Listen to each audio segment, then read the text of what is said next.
এক দুই তিন করে 103 দিন পার। 5ই আগস্ট দেশ ছেড়েছিলেন তৎকালীন প্রধানমন্ত্রী শেখ হাসিনা, আর আজ 14ই নভেম্বর বাংলাদেশে প্রত্যেক দিন পরিস্থিতির পরিবর্তন এবং যার রেশ ভারত এমনকি বিভিন্ন দেশে। সেই রেশ থেকে আজ কোথায় দাঁড়িয়ে বাংলাদেশ? আর ভারত শেখ হাসিনাকে আবারও এদেশের রাষ্ট্র ক্ষমতায় ফেরাতে অপতৎপরতা চালিয়ে যাচ্ছে বলে অভিযোগ করেছেন বিএনপির সিনিয়র যুগ্ম মহাসচিব রুহুল কবির রিজভী।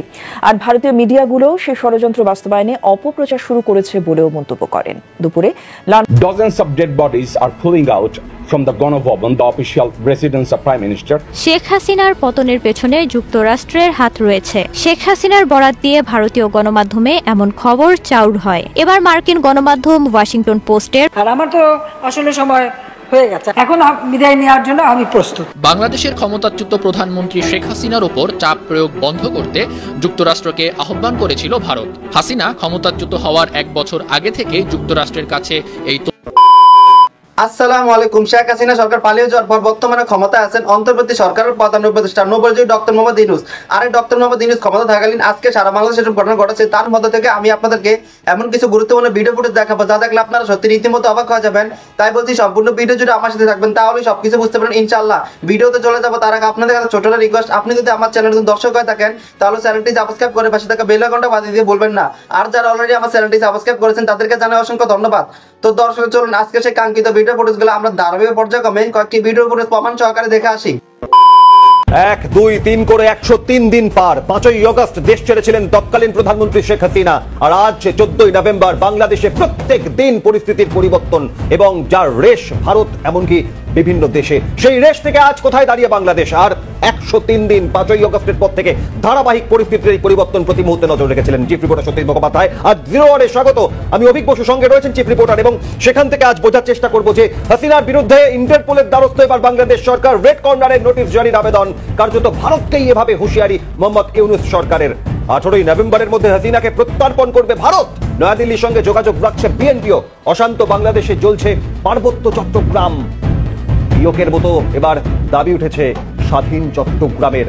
কি ভূমিকা হতে পারে ভারতের? অশান্ত চট্টগ্রামে হট প্যারাসুট বা সার্জিক্যাল স্ট্রাইকের সম্ভাবনা তীব্র। সব মিলিয়ে আজ জিওরে আমরা বোঝার চেষ্টা করব, তার কারণ বাংলাদেশের অন্তর্বর্তী সরকার ক্ষমতায় আসার পর পরিস্থিতির ক্রমশ নানা পরিবর্তন। তার মাঝে সে দেশে সংখ্যালঘু হিন্দু, খ্রিস্টান, বৌদ্ধরা আক্রান্ত, নির্যাতনের শিকার, হুমকির শিকার, এবং অন্যদিকে আমেরিকায় পালাবদলের পর বদলেছে বাংলাদেশের সার্বিক পরিস্থিতিও। সরাসরি চলে যাই চিফ রিপোর্টার সত্যজিৎ মুখোপাধ্যায়। সত্যজিৎ, বাংলাদেশে বৈষম্য বিরোধী আন্দোলন, সেই আন্দোলন যখন দানা বাঁধছিল তখন থেকে সরাসরি সিএনএ দর্শকদের তুমি জানিয়েছিলে একেবারে এক্সক্লুসিভ সেই আগাম বার্তা যে এই পরিস্থিতি অন্যান্য আন্দোলনের থেকে অনেকটা ফারাক, তার কারণ তার রেশ ভয়ঙ্কর হতে পারে। সত্যি ভয়ঙ্কর হলো সদ্য নির্বাচিত হাসিনার সরকার 16 বছরের মাথায় দেশ ছেড়ে পালাতে হলো হাসিনাকে। সেই হাসিনাকে এবার ফেরানোর জন্য আদালতের নির্দেশকে কাজে লাগিয়ে ট্রাইব্যুনালে 18ই নভেম্বর হাজির করানোর জায়গা থেকে কি অবস্থান সর্বশেষ সত্যজিৎ? একদম গুরুত্বপূর্ণ প্রশ্ন এবং অভিক, যে বিষয়টা ভীষণ গুরুত্বপূর্ণ, তার কারণ হলো যে হাসিনাকে ফেরাতে পারবে কিনা বাংলাদেশ,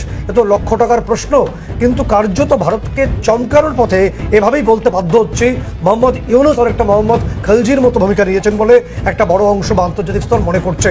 প্রথম ব্যাপার হলো যে তারা ইন্টারপোলের দ্বারস্থ হয়েছে এবং তাদের যে ঢাকায় আন্তর্জাতিক ট্রাইব্যুনাল, সেখানে 18ই নভেম্বরের মধ্যে হাসিনা সহ 45 জন যাদের বিরুদ্ধে এই বিভিন্ন গণহত্যার অভিযোগ তারা এনেছে, কিছুটা বানিয়ে এনেছে, কিছুটা তৈরি করে এনেছে, এবং নির্দিষ্টভাবে 19 তারিখে তারা নির্দিষ্টভাবে এই পেশ করার কথা। এবার রেড কর্নার নোটিশ জারি করতে হবে। রেড কর্নার নোটিশের আবেদন তারা করেছেন। প্রশ্ন হলো ভারত হাসিনাকে ফেরত দেবে কিনা। একটা বিষয় খুব পরিষ্কারভাবে এই অনুষ্ঠান থেকে বলে দিচ্ছি, ভারত বাধ্য নয়। কারণ 2013 সালে বাংলাদেশের সঙ্গে যে বন্দি প্রত্যর্পণ চুক্তি হয়েছিল, নির্দিষ্টভাবে বলা হয়েছিল 16 সালে সংশোধন হয় যে উভয় দেশ তার রাজনৈতিক অবস্থান থেকে সিদ্ধান্ত নেবে, এবং ইন্টারপোল যেটা নির্দিষ্টভাবে ফ্রান্সে তার হেডকোয়ার্টার, তারা 190টা দেশকে নিয়ে তারা তাদের যে প্রক্রিয়া চালায়, তাদের কাছে এই ধরনের আবেদন করার পর, তাদের কাছে দোষী সাব্যস্ত হওয়ার পর একটা দীর্ঘ লম্বা একটা প্রক্রিয়ার মধ্যে দিয়ে ইন্টারপোল একটা দিকে অগ্রসর হয়। কিন্তু যদি তাকে ইন্টারপোলের তরফে এটা দেখা যায় যে ওই ব্যক্তি যার বিরুদ্ধে অভিযোগ করা হচ্ছে তার কোনোভাবে প্রাণনাশের আশঙ্কা রয়েছে, তারা কখনোই সেই ব্যক্তিকে সেই দেশে প্রত্যর্পণের বিষয় এগোয় না। এবং নির্দিষ্টভাবে বলে রাখি, একটা উদাহরণ দিলে সেটা বুঝতে সুবিধা হবে যে যখন ইউক্রেন আর রাশিয়ার মধ্যে যুদ্ধ শুরু হয় তখন জেলেনস্কির প্রস্তাব মেনেই ন্যাটো গোষ্ঠীভুক্ত দেশগুলো একদম ভ্লাদিমির পুতিন রাশিয়ার প্রেসিডেন্টের বিরুদ্ধে এই রেড কর্নার নোটিশ জারি হয়েছে। তাতে কি হয়েছে? কিছুই হয়নি। সুতরাং হাসিনাকে ফেরত দেবে না ভারত, মোটামুটি নয়াদিল্লি এবং বিভিন্ন কূটনৈতিক সূত্রে এই তথ্যই সামনে আসছে। সত্যি এখান থেকে এই তথ্য যখন সামনে আসছে তখন আমরা দিন কয়েক আগে একটু পিছিয়ে যদি যাই, একদিকে শেখ হাসিনা ভারতে পালিয়ে যাওয়ার পর অর্থাৎ দেশ ছাড়ার পর ভারতে তার নিরাপত্তাজনিত কারণে রয়েছেন এবং এখনো রয়েছেন, সেটা বিদেশ মন্ত্রকের মুখপাত্র রণদীপ জয়সওয়াল স্পষ্ট করে দিয়েছিলেন। কিন্তু তার পাশাপাশি আমেরিকান এক সংবাদ মাধ্যমে ডক্টর ইউনূস যখন সাক্ষাৎকার দিচ্ছেন বলছেন যে না, আমরা এক্ষুনি হাসিনাকে ফেরানোর জন্য কোনো পদক্ষেপ করব না। কিন্তু পুরোটাই কি কূটনৈতিক সম্পর্ক তা না ভেবে হাসিনাকে ফিরিয়ে নিয়ে ট্রাইব্যুনালে হাজির করানো। পালাবদল আমেরিকায় ডোনাল্ড ট্রাম্প যখন আবার ক্ষমতায় এলেন এবং তারপর যখন একটা তার আগাম বার্তা ডোনাল্ড দিয়েছিলেন যে বাংলাদেশের এই পরিস্থিতি আমি তাকে হতে দিতাম না, এর জন্যই কি সিদ্ধান্ত বদল? একটা গিমিক। তার কারণ একদম গুরুত্বপূর্ণ প্রশ্ন যে নির্দিষ্টভাবে যেটা হচ্ছে তা হলো যে হাসিনাকে ফেরানোর প্রক্রিয়াটা ভীষণ কঠিন এবং হাসিনা ভাবে দেশে ফিরবেন না, ভারত তাকে ফেরাবে না। আমরা সবাই জানি নয়াদিল্লিতে গরুর কমান্ডো তাকে ঘিরে রেখেছে, তার নিরাপত্তার ব্যবস্থা ভারত করছে, সংশয় নেই। এবং নির্দিষ্টভাবে মোহাম্মদ ইউনূস সরকারের কাজটা কি ছিল যে তিনি আপাতত অন্তর্বর্তী সরকার চালিয়ে একটা নির্দিষ্ট নির্বাচনের দিকে এগোবেন, পরিবর্তে এ সমস্ত না করে এবং সেখানকার যে মূল ধারার যে রাজনৈতিক দল বিএনপিকে সাইড লাইনে দিয়ে জামাতে ইসলামী, হেফাজতে ইসলামের মতো কট্টর শক্তিগুলোকে নিয়ে তাদের সরকারের বহর বাড়িয়েছেন দুদিন আগেই মোহাম্মদ ইউনূস। ফলে মোহাম্মদ ইউনূসের এই ভূমিকা এবং পাকিস্তানের সঙ্গে সখ্যতা ফলে ভারতের মনে হচ্ছে যে কোথাও যেন পশ্চিম দিকে যেমন পাকিস্তান রয়েছে, ভারতের পূর্ব প্রান্তে যা বাংলাদেশ বলে। ভারত শেখ হাসিনাকে আবারও এদেশের রাষ্ট্র ক্ষমতায় ফেরাতে অপতৎপরতা চালিয়ে যাচ্ছে বলে অভিযোগ করেছেন বিএনপির সিনিয়র যুগ্ম মহাসচিব Ruhul Kabir Rizvi.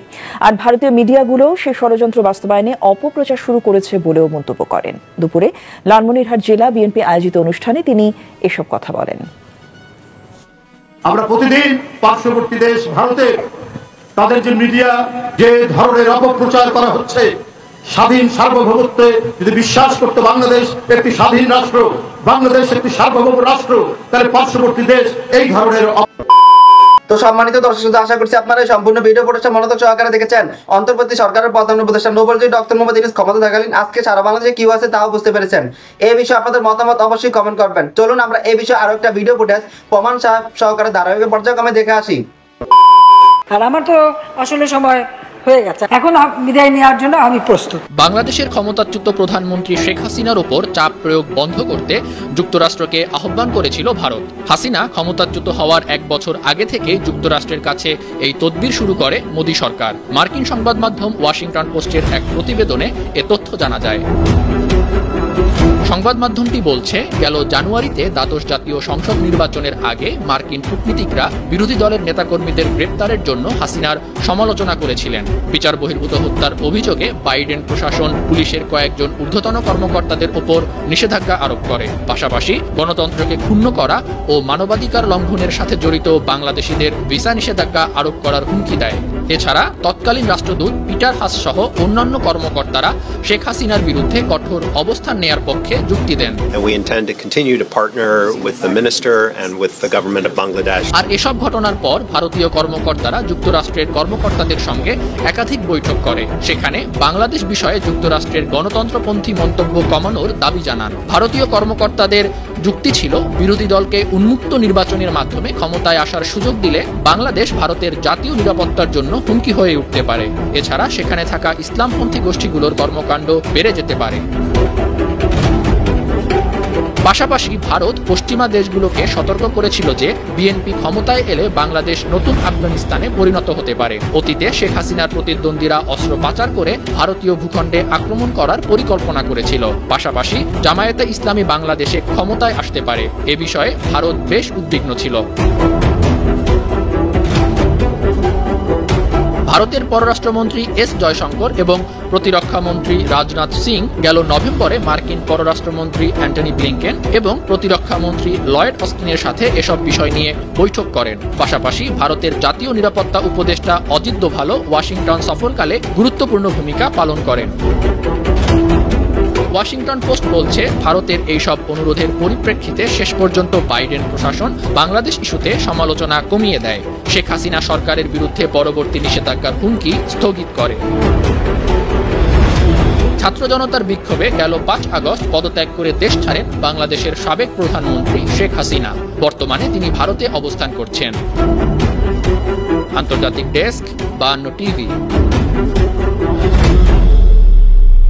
Dozens of dead bodies are pulling out from the Gonobhavan, the official residence of Prime Minister. Sheikh হাসিনার পতনের পেছনে যুক্তরাষ্ট্রের হাত রয়েছে। শেখ হাসিনার বরাত দিয়ে ভারতীয় গণমাধ্যমে এমন খবর চাউর হয়। এবার মার্কিন গণমাধ্যম ওয়াশিংটন পোস্টের প্রতিবেদনে উঠে এলো আরও চাঞ্চল্যকর তথ্য। বলা হচ্ছে, বাংলাদেশের রাজনৈতিক উত্তেজনা বাড়তে থাকায় শেখ হাসিনাকে ক্ষমতাচ্যুত করার আগেই যুক্তরাষ্ট্রকে চাপ দিয়েছিল ভারত, যেন বাংলাদেশ ইস্যুতে শিথিলতা প্রদর্শন করে যুক্তরাষ্ট্র।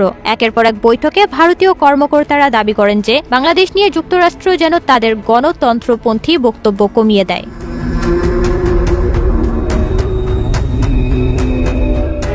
ভারতীয় কর্মকর্তারা দাবি করেন, যদি উন্মুক্ত নির্বাচনের মাধ্যমে বিরোধী দল ক্ষমতায় আসে, তাহলে বাংলাদেশ ইসলামপন্থী গোষ্ঠীগুলোর প্রজনন ক্ষেত্রে পরিণত হবে, যা ভারতের জাতীয় নিরাপত্তার জন্য হুমকি হিসেবে দেখা দিবে। ভারতীয় সরকারের একজন উপদেষ্টা নাম প্রকাশ না করার শর্তে বলেছেন, মার্কিনরা বিষয়টি গণতন্ত্রের দিক থেকে দেখছেন, তবে ভারতের জন্য এসব ইস্যু অনেক বেশি গুরুতর এবং অস্তিত্বের প্রশ্ন। শেষ পর্যন্ত বাংলাদেশ নিয়ে সুর নরম করে বাইডেন প্রশাসন, এমনকি সাবেক প্রধানমন্ত্রী শেখ হাসিনার উপর নিষেধাজ্ঞার হুমকি স্থগিত করে। যুক্তরাষ্ট্রের এমন সিদ্ধান্তে বাংলাদেশের অনেকেই হতাশ হন, কিন্তু মার্কিন কর্মকর্তারা জানান, তারা হিসেব নিকেশ করেই এই সিদ্ধান্ত নিয়েছেন। এতে ভারতীয় চাপের খুব একটা সম্পর্ক নেই।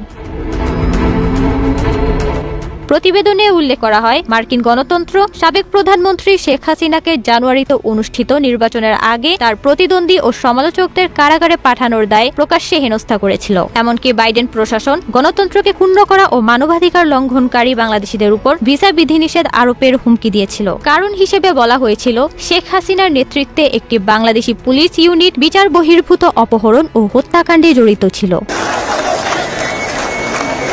মার্কিন এক কর্মকর্তা নাম প্রকাশ না করার শর্তে বলেছেন, বাংলাদেশের পরিস্থিতিতে সবসময় ভারসাম্য বজায় রাখতে হয়। অনেক জায়গায় পরিস্থিতি জটিল এবং অংশীদারদের সঙ্গে এমনভাবে কাজ করতে হয়, যা সবসময় মার্কিন জনগণের প্রত্যাশার সঙ্গে মেলে না।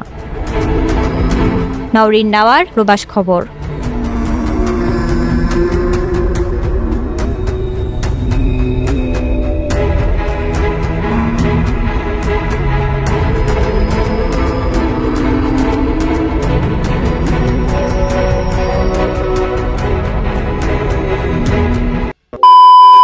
তো সম্মানিত দর্শক, আশা করছি আপনারা দুইটা ভিডিও পড়তে মনোযোগ সহকারে দেখেছেন।